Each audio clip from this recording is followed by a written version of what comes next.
এই ভরসাটা আছে তো নাকি যে ভাইয়া লড়ে দেবে?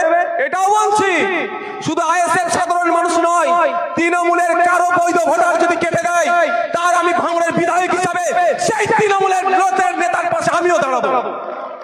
আমি ভাঙড়ের বিধায়ক হিসাবে আমাদের ভাঙড়ের ভোটার রাজ্জাক খাঁকে যখন খুন করেছিল, রাজ্জাক খাঁই তো, আমি কি বলেছিলাম? তার পরিবার চাইলে তার হয়ে আমি মামলা লড়বো।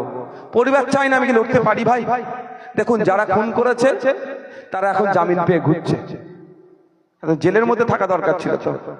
পরিবারের লোকও বুঝতে পারছে একটা স্কুটি আর একটা 10,000 চাকরি দিয়ে একটা মানুষকে পৃথিবী থেকে কারা সরিয়েছে না সরিয়েছে লড়িবার দিনের আলোর মতো পরিষ্কার কারা সরিয়েছে। আরো কয়েকজন অ্যারেস্ট হতো কিন্তু তাদেরকে করেনি সেই। তবে কেস হয়ে আছে তো, সরকার পরিবর্তন যে কোনো দিন হতে পারে।